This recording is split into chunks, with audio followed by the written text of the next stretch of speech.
Nós vamos começar mais uma história das mulheres da Bíblia. Nós vamos falar sobre Tamar, filha de Davi. É a única filha dele, né, de mulher, que é mencionada pelo nome. Tá? É a única mulher, porque ele teve muitos filhos, né? Fora as concubinas aí, que tiveram outros filhos e a gente nem sabe, né? Nariz escorrendo. É uma história muito forte, eu não sei se alguém já conhece. Ela foi violentada pelo meio-irmão Aminon. Ai, gente, perdão, que eu tava orando aqui antes de começar, e aí eu sou uma manteiga derretida, né? Choro, aí depois o nariz fica escorrendo. Ó, nós vamos ler o capítulo 13 todo. Então, eu vou iniciar aqui. Depois de algum tempo, Aminon, filho de Davi, apaixonou-se por Tamar. Ela era muito bonita e era irmã de Absalão, outro filho de Davi. Aminon ficou angustiado a ponto de adoecer por causa de sua meia-irmã Tamar, pois ela era virgem e parecia-lhe impossível aproximar-se dela. Aminon tinha um amigo muito astuto chamado Jonadab, filho de Simeia, irmão de Davi. Ou seja, ele era amigo e primo, tá? Que ele era filho do irmão de Davi, chamado Simeia. Ele perguntou a Aminon: Filho do rei, por que todo dia você está abatido? Quer me contar o que se passa? Aminon lhe disse: Estou apaixonado por Tamar, irmã do meu irmão Absalão. Vá para a cama e finge estar doente. Peraí, gente. Disse-lhe Jonadab. Quando seu pai vier visitá-lo, diga-lhe: Permite que minha irmã Tamar venha dar-me de comer. Gostaria que ela preparasse uma comida aqui mesmo e me servisse. Assim poderei vê-la. Aminon aceitou a ideia e deitou-se fingindo de doente. Quando o rei foi visitá-lo, Aminon lhe disse: Eu gostaria que minha irmã Tamar viesse e preparasse 2 bolos aqui mesmo e me servisse. Davi mandou dizer a Tamar no palácio: Vá à casa de seu irmão Aminon e prepare algo para ele comer. Tamar foi à casa de seu irmão, que estava deitado. Ela amassou a farinha, preparou os bolos na presença dele e os assou. Depois pegou a assadeira e lhe serviu os bolos, mas ele não quis comer. Então Aminon deu ordem para que todos saíssem, e depois que todos saíram, disse a Tamar: Traga os bolos e sirva-me aqui no meu quarto. Tamar levou os bolos que ele havia preparado ao quarto de seu irmão. Mas quando ela se aproximou-se para servi-lo, ele a agarrou e disse: Deite-se comigo, minha irmã. Mas ela lhe disse: Não, meu irmão, não me faça essa violência. Não se faz uma coisa dessas em Israel. Não cometa essa loucura. O que seria de mim? Como eu poderia livrar-me da minha desonra? E o que seria de você? Você cairia em desgraça em Israel. Fale com o rei, ele deixará que eu me case com você. Mas Aminon não quis ouvi-la, e sendo mais forte que ela, violentou-a. Logo depois, Aminon sentiu uma forte aversão por ela, mais forte que a paixão que sentia, e lhe disse: Levante-se e saia. Mas ela lhe disse: Não, meu irmão, manda-me embora. Mandar-me embora seria pior do que o mal que você já me fez. Ele, porém, não quis ouvi-la. E chamando o seu servo, disse-lhe: Põe esta mulher para fora daqui e tranque a porta. Então o servo a pôs para fora e trancou a porta. Ela estava vestindo uma túnica longa, pois era este o tipo de roupa que as filhas virgens do rei usavam desde a puberdade. Tamar pôs cinza na cabeça e rasgou a túnica longa que estava usando, e pôs-se a caminho com as mãos sobre a cabeça, chorando em voz alta. Absalão, seu irmão, lhe perguntou: Aminon fez algum mal a você? Acalme-se, minha irmã, ele é seu irmão. Não se deixe dominar pela angústia. E Tamar, muito triste, ficou na casa de seu irmão Absalão. Ao saber de tudo isso, o rei Davi ficou indignado. E Absalão não falou nada com Aminon, nem bem nem mal, embora o odiasse por ter violentado sua irmã Tamar.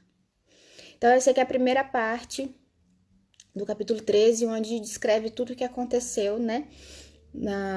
Que Aminon fez com Tamar. E aí, depois de tudo que ocorreu, ela passou a viver na casa do irmão, tá? Que é o irmão mesmo verdadeiro dela, que era por parte de pai e mãe. Absalão e Tamar eram filhos de Maaca com Davi, tá? E Aminon era filho de Aionã com Davi, tá? Então são mulheres diferentes. Então eles eram meio-irmãos, tá? 2 anos depois, quando os tosqueadores das ovelhas de Absalão estavam em Baal-Azor, perto da fronteira de Efraim, Absalão convidou todos os filhos do rei para se reunirem com ele. Então, gente, olha só, vou dar uma pausa aqui ainda, para vocês entenderem melhor. Tamar vivia com a mãe dela na casa dela, e Absalão tinha uma outra casa. Como Davi tinha muitas mulheres, o que deduz é que cada uma tinha sua casa para poder, né, comandar e tal. Não, todo mundo não vivia no palácio junto com o rei, tá? Então ele ia, visitava, né, suas mulheres, suas concubinas, e cada uma tinha sua residência. Então, quando Aminon pediu para o rei chamar Tamar para ir lá na casa dele, então o rei foi lá, pediu para Tamar ir no palácio falar com ele, e aí falou: ó, você vai na casa do seu irmão Aminon, que ele está muito doente, cuida dele. Ele falou que com você ele vai comer. E aí, depois que aconteceu toda a tragédia, ela foi morar com o irmão Absalão, na casa dele. Ela não voltou a morar na casa que ela estava, tá? Só pra gente entender melhor. E o Absalão não fez nada. Nem Davi, nem Absalão. Pelo que a gente viu aqui, né? Absalão ainda falou pra ela: não se angustie, ele é seu irmão. Tá? Então, mandou ela ficar quieta, não falar nada, não fazer escândalo. E Davi ficou indignado, mas também não falou nada. Não foi lá brigar com Aminon, não tomou nenhuma atitude. Tá? Porque depois eu vou entrar no meu resumo aqui. Quem fazia essa maldade com uma menina virgem, tinha suas punições, tá? Depois eu vou entrar com mais detalhes no resumo. Só para vocês entenderem mais ou menos o contexto aqui, tá? Aí passou-se então um tempo e Absalão chamou todo mundo para ir tosquear as ovelhas, tá? Então eu vou continuar aqui. Versículo 23, perdão. 2 anos depois, quando os tosqueadores das ovelhas de Absalão estavam em Baal-Azor, perto da fronteira de Efraim, Absalão convidou todos os filhos do rei para se reunirem com ele. Absalão foi ao rei, ou seja, foi lá no palácio, e lhe disse: eu, teu servo, estou tosqueando as ovelhas e gostaria que o rei e seus conselheiros estivessem comigo. Respondeu o rei: não, meu filho, não iremos todos, pois isso seria um peso para você. Embora Absalão insistisse, ele se recusou a ir, mas o abençoou. Então Absalão lhe disse: se não queres ir, permite, por favor, que meu irmão Aminon vá conosco. O rei perguntou: por que ele iria com você? Mas Absalão insistiu tanto que o rei acabou deixando que Aminon e os seus outros filhos fossem com ele. Absalão ordenou aos seus homens: ouçam. Quando Aminon estiver embriagado de vinho e eu disser: matem Aminon, vocês o matarão. Não tenham medo, eu assumo a responsabilidade. Sejam fortes e corajosos. Assim os homens de Absalão mataram Aminon, obedecendo às suas ordens. Então todos os filhos do rei montaram em suas mulas e fugiram. Estando eles ainda a caminho, chegou a seguinte notícia ao rei: Absalão matou todos os seus filhos, nenhum deles escapou. O rei levantou-se, rasgou suas vestes, prostrou-se com o rosto em terra, e todos os conselheiros que estavam com ele também rasgaram as vestes. Mas Jonadab, filho de Simeia, irmão de Davi, disse: não pense, o meu senhor, que mataram todos os seus filhos, somente Aminon foi morto. Essa era a intenção de Absalão desde o dia em que Aminon violentou Tamar, irmã dele. O rei, meu senhor, não deve acreditar que todos os seus filhos estão mortos, apenas Aminon morreu. Enquanto isso, Absalão fugiu. Nesse meio tempo, a sentinela viu muita gente que vinha pela estrada de Oronaim, descendo pela costa da colina, e disse ao rei: vejo homens vindo pela estrada de Oronaim, na encosta da colina. E Jonadab disse ao rei: são seus filhos, aconteceu o que o teu servo disse. Acabando de falar, os filhos do rei chegaram, chorando em alta voz. Também o rei e todos os seus conselheiros choraram muito. Absalão fugiu para o território de Talmai, filho de Amiúde, rei de Gesur. O rei Davi pranteava por seu filho todos os dias. Depois que Absalão fugiu para Gesur, lá permaneceu 3 anos. A ira do rei contra Absalão cessou, pois ele se sentia consolado da morte de Aminon. Então, aqui, outra curiosidade, o Absalão fugiu para o território de Talmai em Gesur, que era do rei de Gesur, porque a sua mãe era dessa terra, sua mãe era uma princesa, era filha do rei Gesur. Então, o rei Gesur era o avô dele. Então, lá ele se sentiria seguro, protegido, por isso que ele fugiu para lá, tá? Porque a Maacá era a filha desse rei, que Davi casou, tá bom? Então, na hora que aconteceu a violência, Absalão não fez nada, mandou ela ficar quieta e maquinou todo o plano. E depois de 2 anos que ele fez, né, e matou o meio-irmão por causa da violência que ele tinha feito com Tamar, tá? E aí ele fica por um tempo nessa terra de Gesur, até que, né, que Davi cessa sua raiva pelo que ele tinha feito, e aí ele volta para Jerusalém, tá? Aí já entra no capítulo 14, que eu não vou entrar, porque aí não fala mais nada sobre Tamar. Só fala isso, tá? Lá mais pra frente, não fala mais nada sobre ela. Aí eu vou entrar agora aqui no meu resumo, tá bom? Que fica mais fácil da gente fazer uma reflexão aqui. Então, a família de Davi, ela ia sofrer sob a espada do Senhor. Lembra que Natã, que era o profeta, quando o filho dele, primeiro filho, o filho do adultério entre Davi e Betseba, que a gente viu semana passada, que o Senhor ia tirar a vida dele, que ele ia ficar doente e ia morrer, o bebê. E aí o profeta chegou e falou para Davi que por causa do pecado dele do adultério, a espada não sairia da sua casa, né? Da sua família. Então, como havia Natã dito isso, começaram a acontecer os problemas, né? Primeiro o estupro da meia-irmã, depois a morte, né? O outro meio-irmão matou um irmão. Então, a espada começou a ferir a família, tudo isso em consequência do pecado de adultério que Davi fez e a morte também, né? Que ele assassinou o marido da Betseba para ficar com ela. Então, Aminon era filho mais velho de Davi e Aionã. Aminon e Tamar eram filhos de Davi com Maaca. Então, para vocês terem uma noção, né? Todas as mulheradas que Davi teve, o Aminon era o filho mais velho, ele era o primogênito de Davi. Ele era o filho de Aionã. E Aminon e Tamar eram filhos de Davi com Maaca, tá? A lei proibia relações sexuais entre meio-irmãos, mas na prática, a despeito dessa proibição, né, acontecia, né? Mesmo todo mundo sabendo que isso era proibido. Infelizmente, Aminon ficou doente devido ao amor por Tamar e morreria se não a possuísse. Na verdade, foi uma obsessão que ele teve, né? A gente não pode dizer que isso foi um amor, foi uma paixão doentia que ele teve por ela e só conseguiu apagar esse fogo na hora que ele violentou ela, né? Depois teve aquela aversão, como se ela fosse uma prostituta.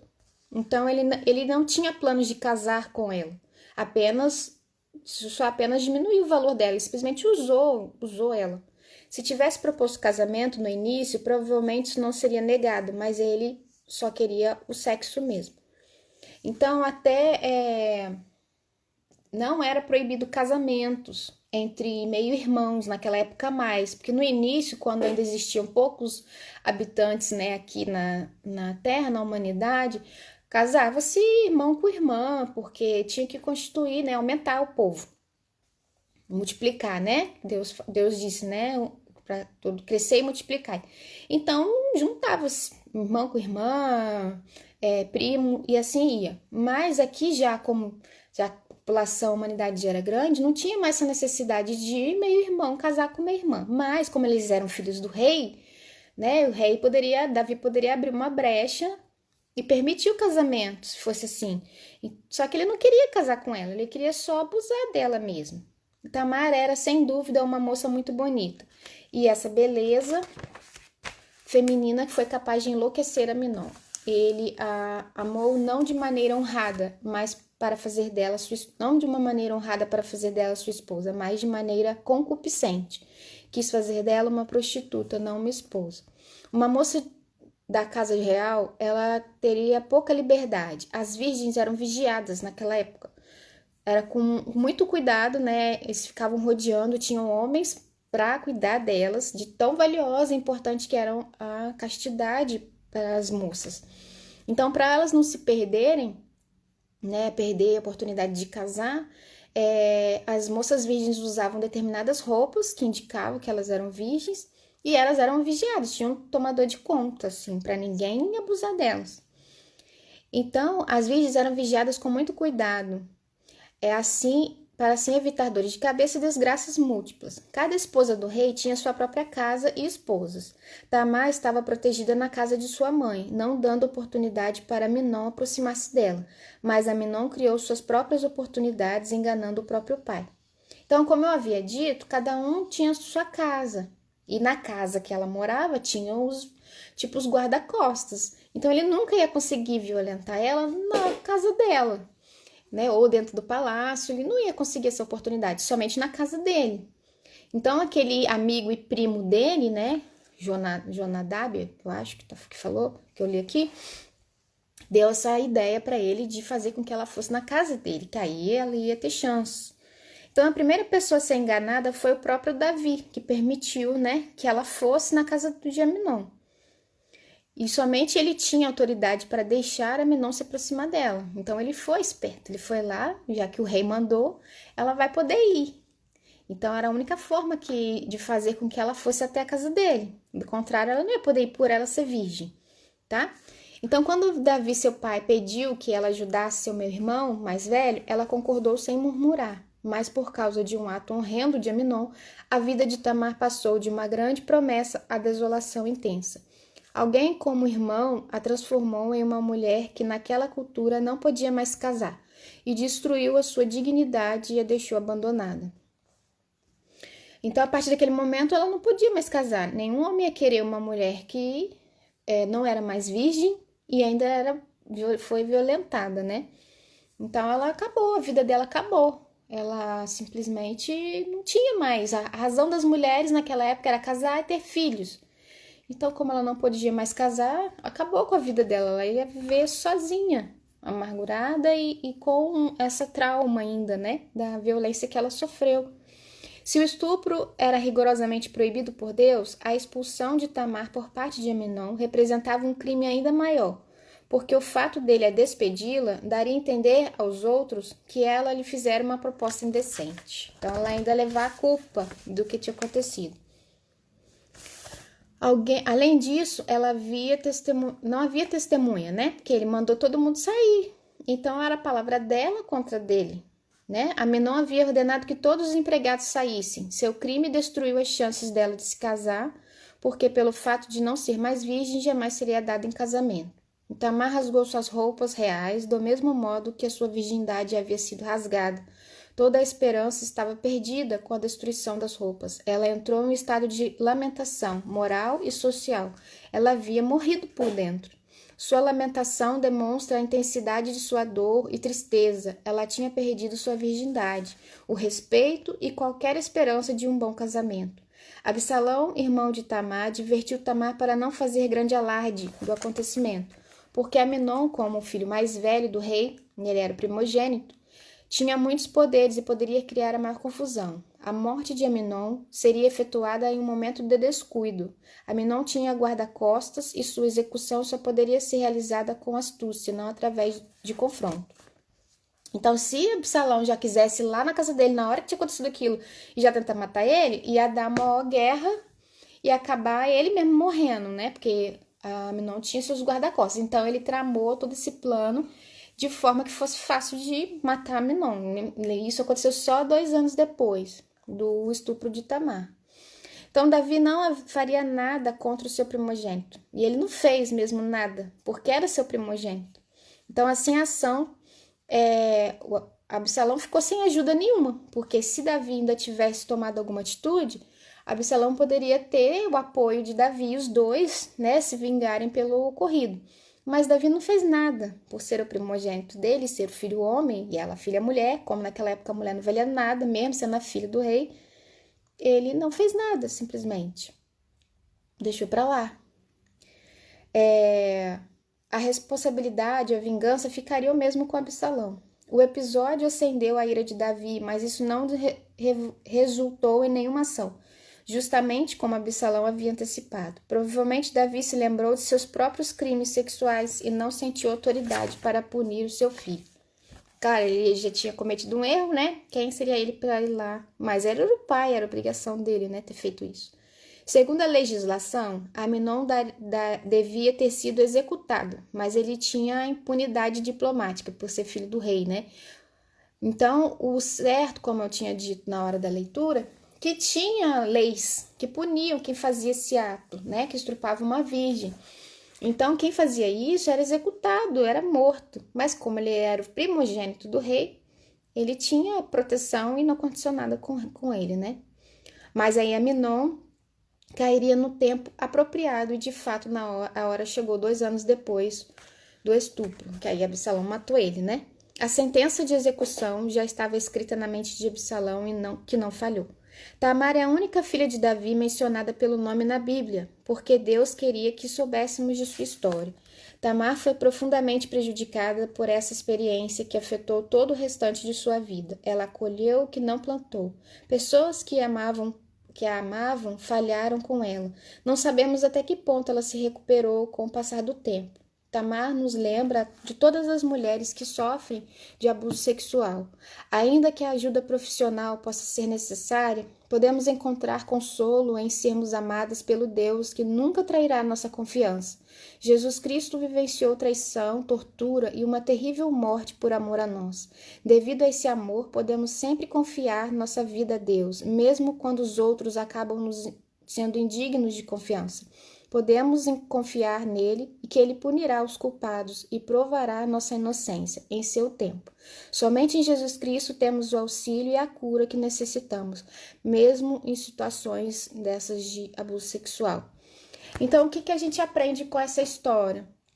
A gente aprende que, em relação a Davi, ele não conhecia seus filhos, tinha muitos filhos, então por causa das muitas mulheradas ele tinha muitos filhos, mas ele não tinha intimidade nenhuma com nenhum deles. Cada um vivia em suas casas, separados, se encontravam de vez em quando, era mais uma relação de servo, porque você vê que eles, toda vez que se apresentavam diante de Davi, falavam seu servo, sendo o próprio filho falava isso. Então, Davi não tinha aquele relacionamento entre pai e filho, de amizade, de cumplicidade, de compartilhar a vida, de compartilhar os seus desejos, seus sonhos, seus planos, suas dores, seus medos. Não tinha.